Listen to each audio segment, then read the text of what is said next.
You're watching The Sports Objective, the podcast for Pirates. This is East Carolina Hall of Famer and Utah Jazz first-round draft pick Blue Edwards. You're listening to Pirate Basketball Overtime on the Sports Objective, your home for the best East Carolina hoops coverage.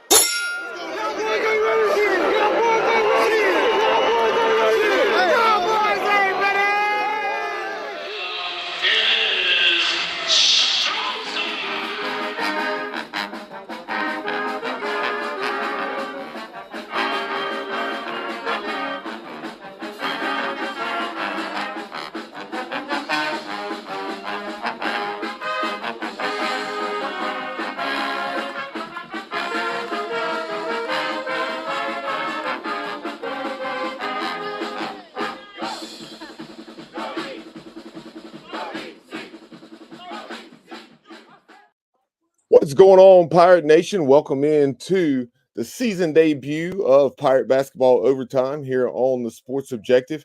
East Carolina victorious, as you knew they would be, taking down Division III Ferrum 91-61 in the opener. And Kyle, certainly a lot of bright spots, but plenty of things to clean up as well. Yeah, no, absolutely. Rebounding being number one. We did not do well on the boards tonight. I think it was more of an effort issue than anything. Coach will get that straight. But no, overall, pulled away, did what we were supposed to do, won by 30. But I think Coach will. I also think Coach maybe won't be as happy with the defensive effort as you might think he would be. Definitely agree with that. Ferrum finishing with 61 points, more than I thought they would have. And to be honest, going back and looking at it, that was with a decent dry spell down the stretch, because they had 60 points, I want to say, with probably 5 or 6 minutes to go in the game. Or or had right at 60 with 5 minutes left. Yeah. So with all that dry spell, who knows? They may have scored 70 or whatever. But Pirates took care of business. And yeah, I don't. When you play a team like Ferrum, you know, unless you do something crazy like beat them 100-20, it's kind of going to be ho hum. If you win by 20 or 30, you're like, well, we did what we're supposed to do, but you don't get too excited. If you won by less than that, you'd be a little worried. But you know, I really don't like games like that. It seems like a lot more teams are playing Division II, Division III teams this year to start the season. I don't know if that's a new trend in college basketball, but I really hope it's something we don't do a lot. You don't feel like you accomplish much of anything. Yeah, definitely agree. And it's something the Pirates haven't done in quite some time. We had always heard it was something that the American Athletic Conference frowned upon. But for whatever reason, we elected to play Ferrum this year in the season opener. But really looking forward to Saturday's game with Campbell. Had really planned on attending, but my daughter Reese has a game, so we'll be unable to make it, but we'll definitely be tuned in. And as the show goes on, we'll definitely take a closer look at that one and what the Campbell Camels did tonight as they took down the Navy Midshipmen in Bowie's Creek. I believe 59-48 or so, 59-47, something like that was that final. And we'll also take a look at some of the other upcoming Pirate opponents. But diving a little bit deeper into this one, the Pirates had 4 players in double figures, led by Brandon Johnson. BJ had 29 points, 9 rebounds, a perfect 10 out of 10 from the free throw line. Yeah, really good to see the free throws. We shot free throws fairly well last year, which you reminded me prior to the show. So it's good to see us get off to a good night tonight with free throws, particularly with him going 10 from 10 from the free throw line, which is that's 100%. See how long he can keep that up. Yeah, obviously going against the Division III opponent, you expect the Pirates more depth, obviously more length and athleticism. You would expect a large number of free throws to be shot, and they were. East Carolina 30 out of 39 shooting right at 77%, 76.9 for the game. And then from the floor, the Pirates were 27 out of 52, and then 7 out of 21 from beyond the arc. And that's certainly a number, and not terrible, but you would like to see that improve. Brandon Johnson led East Carolina with 3 out of 5 performance from 3. You also had Ben Biela, who really struggled early last season, came on toward the end of the 22-23 campaign. He started off with a little spark tonight, if you will. 2 out of 5. Nice to see him knock down a couple of threes and get off to a solid start. 8 points and 3 rebounds for the former junior college transfer. Yeah, no, good to see him hit a couple threes early. That was his game in junior college, wasn't it? Yeah, he shot the ball well, probably about a 35 to 38% clip in JUCO, I want to say, from beyond the arc. So yeah, so that's something that we need him to do, contribute to that level at this level. So we need all the outside shooting we can get. But I'm really anxious, and I know we're going to talk about this game more, but I'm really anxious to see how we look against Campbell. Campbell taking on a Division I opponent tonight with Navy and beating them. So do you think that makes a difference? Do you just looking ahead just for a second? With us playing Ferrum tonight and then playing Navy, do you think it really makes any kind of difference them having a more competitive game under their belt, or not really? I do think it's a little beneficial, but at the same time, kind of along the lines of what Richard Alsbrook, and we have several others chiming in on Facebook and YouTube as well with this late night edition of Pirate Basketball Overtime, as East Carolina was victorious 91-61 over Ferrum College in the season opener on Monday night at a new look Williams Arena-Minges Coliseum, and we'll dive into that more in a minute. But Richard says, post-game, Coach Schwartz said that we will fix our defensive play, that he was not happy with our defensive effort. And that's kind of where I was going with my thoughts, to your point, that despite the 30-point win, there's an awful lot to improve upon, just like Richard noted, as far as our defensive play and rebounding. Yeah, no, definitely. Defense is not up to what Schwartz wants it to be. Schwartz obviously wants to be the backbone of ECU basketball, and it is. And tonight's performance is not going to make him happy against Division III opponent. Now, I'm sure a lot of that was effort. We knew they weren't a threat, and we kind of played like it. We were good enough to win convincingly playing that way, which is credit to us. Couldn't always say that in the past, no matter who we were playing.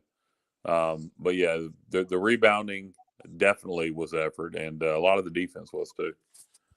Yeah, taking a look at the offensive numbers for Ferrum, they finished the game 27 out of 60 from the floor, just 4 out of 20 from 3. Most of those came early with Jakari Johnson lighting it up. He was 3 out of 8 from 3, and I want to say probably about 3 out of his first 4. And the majority of those 19 points came in the first half. I think at least 16 of those 19 were in the first half, and then he maybe knocked down just that lone 3 early on in the second half. Very, very impressive performance by that young man. But so Ferrum shooting, let's see, for the game, they were 45%, but 48% in the first half, 42% in the second half. And just they did, to their credit, knock down some tough shots, but they also got some second chance points, far too many. Not sure exactly how many they ended up with. I'll see here in a moment, but smaller team and obviously not as much depth, even though you wouldn't know it by the number of guys they played tonight as well. But the offensive rebounds, Ferrum had 9.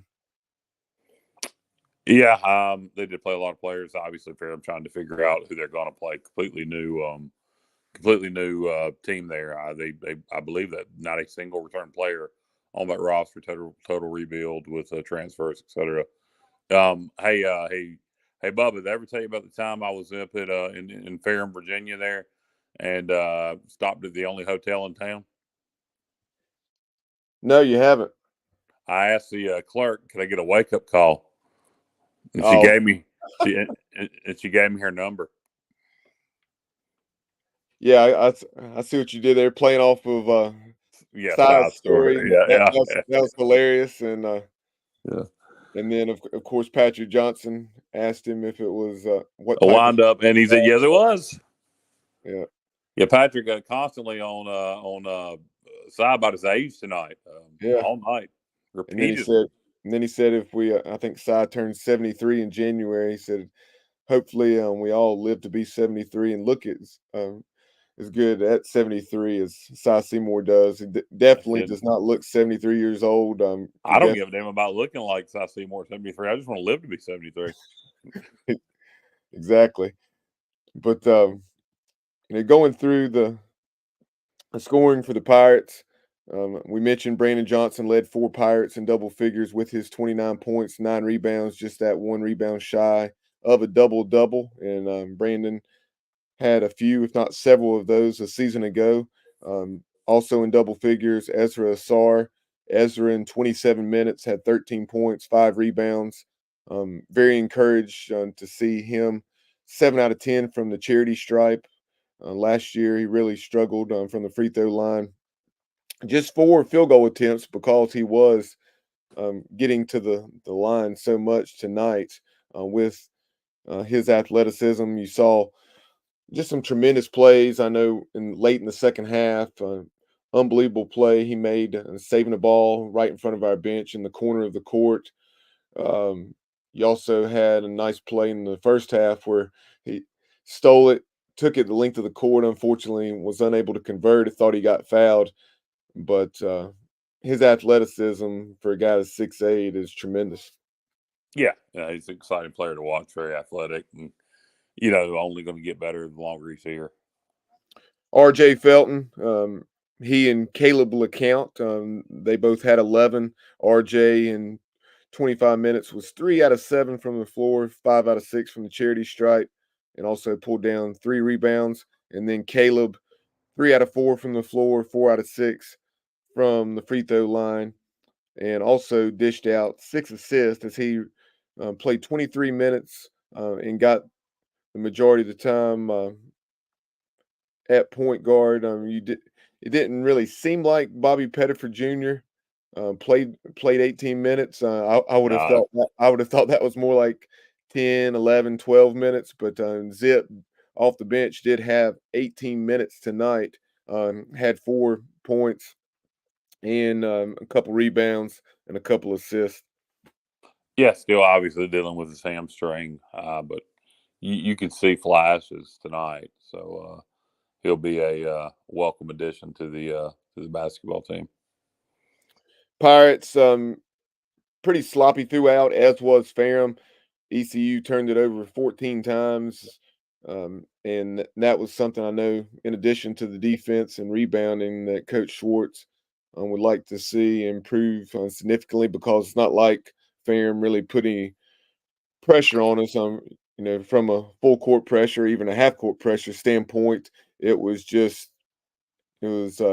Carolina being sloppy with the basketball and making some ill-advised passes and so forth.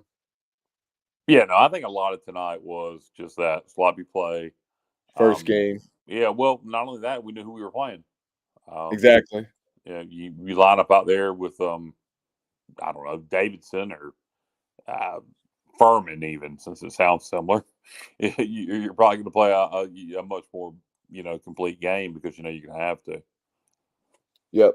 Davidson tonight, Wildcats had a struggle in the first half of Washington Lee. I think actually trailed by 1, if I'm not mistaken, at halftime, either led by 1 or trailed by 1, and then ended up winning by 20 or 25, I want to say. But yeah, to your point, and Anybody listening to this live, if you have access to the Big Ten Network, you might want to put it over there. Yeah. What's the score right now? I know it went into overtime. James Madison and number 4 Michigan State at 68. James Madison 78. Michigan State 74. 8 seconds to go in overtime. They just nailed a 3 as you were asking me. JMU up by 4. 8 seconds to go. Gotcha. Where's Michigan State ranked preseason? They're ranked 4th. Oh, wow. Yeah. Huge upset for James Madison if they pull this off in the Sun Belt. What they're doing, undefeated in football, yeah. Undefeated in football, and now start the basketball season winning at number 4 Michigan State. Not a bad time to be. No kidding. Who's their AD? Yeah, that's what I thought about that as well. So doing a good job, James. It's about to be a huge win for JMU. So they'll be partying tonight in Harrisonburg. So looking at it tonight, just from a minutes standpoint, Johnson 32, Asar 27, Felton 25, LeCount 23, DeBounge. Quentin didn't have his best night shooting the ball, 3 out of 10, just 1 out of 7 from 3, 7 points, 4 rebounds. Jaden Walker, he finished with 8 points, 3 assists and 2 rebounds, 3 out of 4 from the floor in those 28 minutes. I mentioned Ben Baela knocking down the 2 trifectas in 13 minutes off the bench. Valentino Pinedo played 9 minutes, did not score. And Callum Richard, the 6'10 freshman from my neck of the woods in the Gastonia area. I want to say Gaston Day School, but in that greater Charlotte area, Callum played his first minutes as a Pirate in his first ever game in the purple and gold, getting 3 minutes late and pulling down a rebound and having a steal. So ECU for the game, 27 out of 52, 51.9%. And then, as I mentioned, 30 out of 39 from the charity stripe, 76.9%. Pirates, as you would guess, 36 points in the paint compared, or you would expect a lot of points in the paint for ECU, but what you would have not expected is East Carolina got outscored 38-36 in the paint, and that kind of alludes to what we were referencing, Coach Schwartz in his postgame remarks, just saying the defense simply has to be better, and I'm very interested to see how we play on that end against the Campbell Camels coming up on Saturday afternoon at 2:00. This doesn't sound right, but according to the people here on the Big Ten Network, if James Madison holds on to win this, as Michigan State just cut it to 2, this would be just their second win over a ranked team ever. Yep. So just interesting note there. Bobby, you want to talk about second win over a ranked team ever? And so that is surprising with all the success that they had under Lefty Driesell. Yeah, I wonder if that's right. Sometimes you get bad information, but I remember them beating Florida in the NCAA tournament. I want to say it seems like I think it was Florida had to have been ranked, so that must be bad information because you would think it said it was over Cal. It was over Cal back in '92. Yeah, maybe it was top 10 ranked. Maybe I didn't read it right. But so I was going to transition.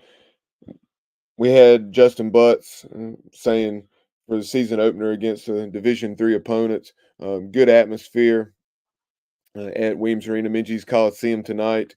Announced attendance of 4,529, and excellent student turnout. And that was probably the most encouraging thing, that the students turned out against a Division III opponent. Yes, there's a lot of A lot of expectations for this team. Being picked in the upper half of the American, very atypical, but indication of where Coach Schwartz and his staff are taking this program. And a couple of changes with Williams Arena-Minges Coliseum. You had the 400 plus, 422, I believe to be exact, in the lower bowl. Those purple chairbacks looked excellent, and then you also had the new LED lighting, which was not optional. That was something you had to have new lighting because the old system was just it was beyond repair. Literally, I mean, it was to the point where it was operating on, what was it, like Windows 95 or something? Wow, It, that's it was ridiculous. it was something crazy like that where they had to bring someone in from Ohio to attempt to fix it last year, and for probably, I don't know, the last 7 or 8 home games, they didn't even turn out the lights because of the lighting issue. Care they wouldn't come back on. Um, Right, right. yeah, that's ridiculous. Well, glad they got the new LED system in. It looked good. James Madison did pull off the upset of number 4 Michigan State, but glad they got new lighting system. Glad we got the seat upgrades. Looks better on TV. Certainly, I saw somebody posted from the intro video from being in the arena online that I watched earlier. So it looks like a fun atmosphere for the new intro with the LED lights and all. So good to see us do that. We definitely needed to upgrade Minges. And then something else of note in regard to that LED lighting, either Jared Plummer at ECU Jungle on X, or perhaps it was the official ECU account, but it was, and it may have even been. I'll give credit to Pirate Radio. The more I think about it, I think it was Chandler and Pirate Radio, and they tweeted a video there with about 8 minutes to go in the game of the red lighting that they were using at the time because of the no quarter flag being raised. So that was pretty sharp. And for folks who went to the bowl game last year down in Birmingham, very similar to that as far as the effects with the lights. Yeah, I wish we'd do that in our stadium for football. At this point, I wish we'd do a lot of things in our stadium, such as score points and win football games. But yeah, I love the LED lighting effects. It's something that I think it's becoming pretty standard everywhere. At this level. So we got it in basketball eventually. I'm sure we'll have it in football. Norm Fear chiming in on YouTube was asking, the Pirates had some shooting shirts or warm ups that said GPM, and from what I hear, Norm, that stands for game point mentality. We also have, a hashtag that the basketball program is using, hashtag Greenville Grit. Obviously a reference to the style of play and the way Coach Schwartz and staff love to get after it on the defensive end. Our GPM stood for Gummy Pirate Marshmallows. Hey, Is that not true? whatever you want to make it. All right. Let's see. But he agrees with you on the lighting. He said, yes, Kyle, that would look good in Dowdy Ficklin. Imagine it at Clark LeClaire as well. Some LED lights and have all the effects with the purple and gold lighting after a Pirate home run or whatnot. I want a video board at Clark LeClaire with the game on live like we have at the football stadium. So kind of, I thought the purple chairbacks that looked much better, and tonight they were probably about half full compared to the other side that was pretty packed with the students. Of course, those new purple chairbacks are large donors, and all those have been sold. Hopefully, Why in the world doesn't the hard camera point at our student section instead of the purple chair backs? it's just I've heard that there are some logistical things that it's not just with the way the arena's set up and where things are placed. I don't know that there's any way around it. So Okay. but that's you're certainly not the only one. I'm Davis Cersei, who we've had on the show. Uh, diehard Pirate fan, attends everything, home and away. But Davis was like, he was just expressing his frustration about that once again, and I get it. Hopefully, I responded just saying that as the season goes on, hopefully that will become more the exception than the norm, as it has been the norm in the past. Um, I think now All with those chair back seats are sold, so right, so hopefully, some of those people, just simply can't attend every game. But if they can't attend, then hopefully they'll get those tickets into the hands of folks who can attend, and so that those seats are full. And um, not only from a functional standpoint of making it a tougher place to play, but then also just from an image projection standpoint on television. yeah, no doubt, I agree. Taking a look at Let's take a look around the American, what happened on opening day and opening night. On the hardwood, you had Charlotte defeated the Maine Black Bears at Halton Arena in Charlotte, 69-52. You had Temple taking down Maryland Eastern Shore, 85-65. The Wichita State Shockers opening a new era. And they had 76-59 victory over Lipscomb. And Lipscomb, not sure what they're supposed to be like this year, but they have had some pretty competitive teams in recent years. You had UTSA. The Roadrunners had an overtime victory over Western Illinois, 78-68. UAB was defeated in overtime by the Bradley Braves, 73-71. Oh wow, that's a good win for Bradley. UAB with the gets upset. They played for the NIT championship last year. Yep. You had Memphis, the Tigers 94, Jackson State 77 at the FedEx Forum. You had Tulsa winning over Central Arkansas, John Thompson's alma mater, 70-53. You had SMU. A lot of folks will probably say that they hadn't heard of Ferrum, but SMU defeated Southwest Assemblies of God 82-63. Southwest Assemblies of God. Yep. They played a church. And then They played the local Methodist church. It was SMU against the local Methodist church.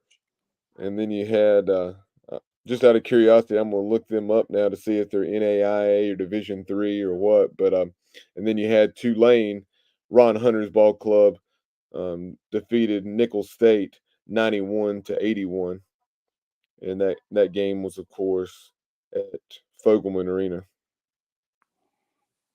and they're inside Devlin Fieldhouse on the Tulane campus. Which is in the city of New Orleans, which is in the the very parish of specific there, Kyle. I didn't want to leave any room for in the doubt. state of I, Louisiana. I wanted them to know that Fogelman Arena was inside Devlin Fieldhouse and not Ullman Stadium. Yes, in New Orleans. Hey, cut me some slack. It's 11:30 at night. I don't know which parish that's in New Orleans. Yeah, but, I'll find out for you. Yeah, but I know our viewers are clinging, and just waiting for that information. Taking a look at the top 25 around the country, you had Kansas. They defeated North Carolina Central 99-56. You had Houston, the 7th ranked Cougs, beat ULM 84-31. You had Tristan Newton and UConn defeat Northern Arizona 95-52. Let's see. Tristan Newton in 30 minutes had 14 points and 7 rebounds for the defending national champion Huskies. Purdue The third-ranked Boilermakers defeated Sanford 98-45. Let's see. When you look back at all the talent Dooley had here, man, he underachieved. Yeah, certainly had some good talent, and Jaden Gardner, Tristan Newton, etc. You mentioned James Madison, victorious in East Lansing, 79-76 over fourth-ranked Michigan State. Tom Izzo and the Spartans go down. You had fifth-ranked Marquette defeat NIU 92-70. Closer to home, Diamond Dave's Duke Blue Devils 92, Dartmouth 54, and then some other scores of interest. Upcoming Pirate opponents. We mentioned that Campbell obviously will be visiting Minges on Saturday afternoon, 2:00 tip-off. The Camels were victorious over Navy, 59-48. And taking a look at that one, interesting. Navy had 16 more shot attempts than Campbell. Campbell 21 out of 40. Navy 19 out of 56. And that was, Navy had 4 more offensive rebounds. I was looking to see if there was a significant turnover discrepancy, but there really was not. Navy turned it over 12 times. Campbell had 14. But let's see, the Camels were led by Del Orso. He had 14 points and 5 rebounds. Excuse me. He was second in scoring, one of 3 Camels in double figures. And then the guy that led him in scoring, he's from Lithuania. I'm not even going to attempt to say his name. Come on, Bubba. But he had 16 points on 7 of 11. Moksekas, Mokseckas, and I will refrain from attempting to pronounce his first name. But Pirates early, I want to say maybe December 9th. The Pirates are going to be hosting the South Carolina Gamecocks in Minges. The Gamecocks were victorious tonight in a big way over USC Upstate. I know we looked up that final. I think it was 82-53 South Carolina. And then also UNC Wilmington will be coming to Minges, and the Seahawks played Mount Olive tonight, and they defeated Mount Olive 105-66. Switching over and taking a look on the women's side of things, the Pirates were victorious in a big way tonight over at Elon. Kim McNeil's club 68, the Elon Phoenix 37. So the Pirates were playing that tremendous defense, limited the Phoenix to 25% shooting and just 23.5% from beyond the arc. Pirates did struggle themselves on shooting the basketball just 30% tonight, despite the 31-point win, which is pretty crazy to think. Yeah. So, nonetheless, the Pirates were able to pick up a big 31-point win.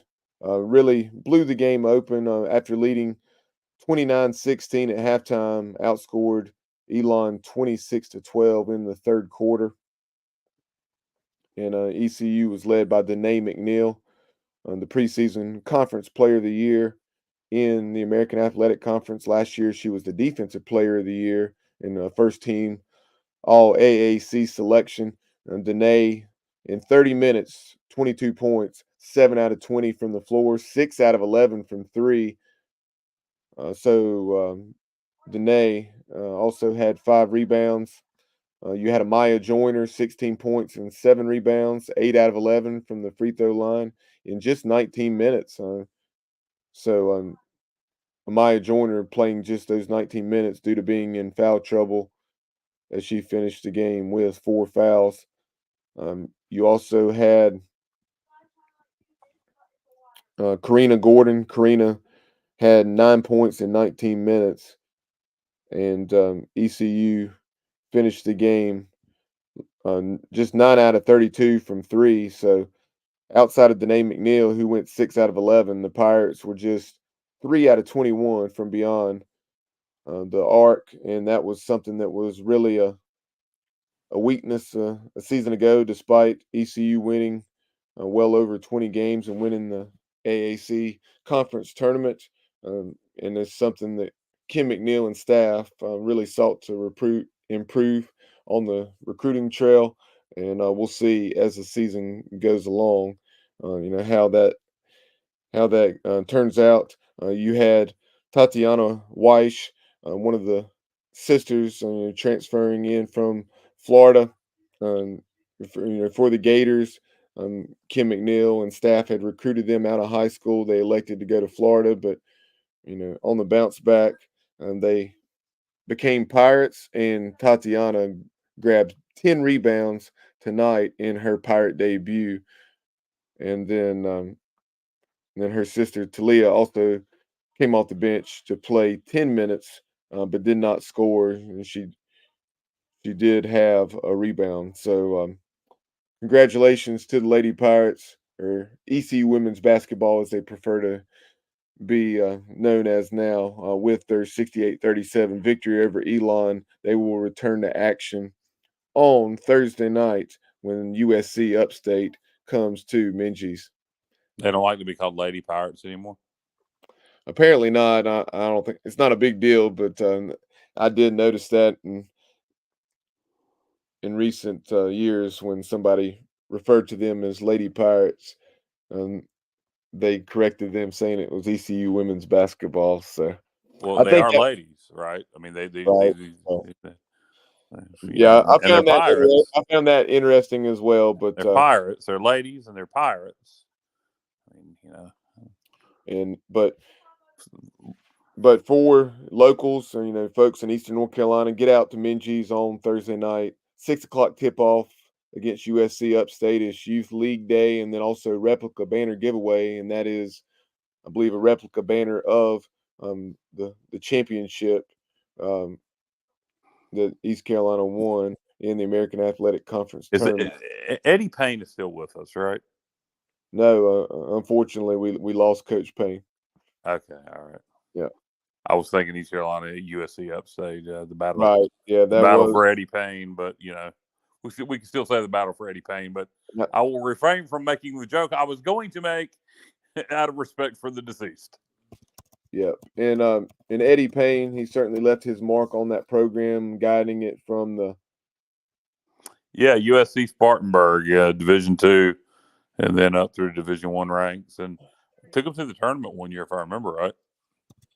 Yeah, and they, I want to say, I believe the arena is named after, it's Eddie and Ann Payne Arena. Nice. Yeah, I know it was either the arena or the court. So yeah, Coach Payne definitely left his mark there in Spartanburg, and not to get off on a tangent before we wrap this up, but Coach Payne, I heard back following that 94-95 season, in 92-93 led us to the tournament, 93-94 had a winning season, 15-12, and then 18-11 in 94-95, and really, was proving to be a consistent winner at East Carolina, and the program was on the up and up. And then, of course, Oregon State of the Pac-10, as it was at the time, came calling, and that was that. But I heard that Coach Payne wasn't just dying to leave; that he was not really extended a counter offer. I guess just thinking that we weren't going to be able to keep him. But I think if we would have perhaps come with a counter offer, that who knows, maybe we would have been able to keep Coach Payne. But despite being just the head coach for 4 seasons, definitely left his mark on Pirate Hoop. Oh, no doubt. He's the last one to take us to the NCAA tournament. We haven't been back. So, and Coach Logan, I know Coach Logan that was a fond memory from my childhood. I remember my dad and I, we went to the Piedmont Triad Airport to pick up Coach Logan and Eddie Payne for the Pirate Club function.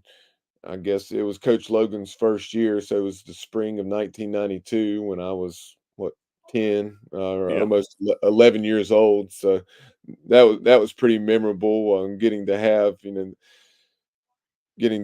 have 30 45-minute conversation with them in a little car ride from the airport to wherever the Armada or Pirate Club function, as it was at the time, was taking place. No doubt. It's a great memory to have. And Bubba, you've been there since the beginning, man. Your whole damn life. Yeah, I have that. But Kyle, before we wrap up this initial episode of Pirate Basketball Overtime, do you have anything else as we move forward and get ready for Game 2 on the Pirates' first game against a D1 opponent coming up on Saturday as the Campbell Camels come to Williams Arena-Minges Coliseum? Not a thing, Bubba. I'm sleepy. I'm ready to get out of here and get a shower and go to bed. So I'll, hopefully the Pirates will continue their winning ways, and maybe we'll go 2-0 Saturday. Maybe we'll beat Campbell and Florida Atlantic. But 1 out of 2 ain't bad. Yeah. Again, Pirates and Camels, 2 o'clock tip off. It was scheduled for 4. Last week it got moved to 2 o'clock. Smart by the administration. Having the flexibility to move that, why not move it? Give folks a chance to get out to Minges, not have to make a decision or not have to watch the game completely on their phone. So now you can go to the basketball game and then get home without missing a whole lot of the You know what? football. If they were really smart, they put it on the screens there at the basketball arena as soon as the game was over, and give you the opportunity to stay and watch it and sell more beer and soda and popcorn. Good, definitely, that would, and that's something that perhaps it wouldn't have been a bad idea as it is, and hopefully in the future maybe something like that will be considered. When we don't suck. Yeah, when it's more likely for folks to take them up on it, but you'd be surprised. I mean, who knows? Maybe I imagine a lot of people would stay now, even with a losing record. I agree. Yep. So that's maybe they're going to do it, and they just ain't announced it. Definitely an idea worth considering. But really appreciate everyone tuning in for this late night edition. Pirates again victorious over Ferrum College, 91-61. Brandon Johnson led the way with 29 points, 9 rebounds. We appreciate you tuning in. Follow us on social media, on X at the Sports OBJ, on TikTok and Instagram at the Sports Objective. Like and follow us on Facebook and subscribe to our YouTube channel. We'll talk to you later on throughout the week and have a preview of the Pirates and Florida Atlantic in addition to the Pirates and Campbell. But for Kyle Barber, I'm Bubba Rosenbaum, and you've been watching, listening to Pirate Basketball Overtime on the Sports Objective. And as always, go Pirates.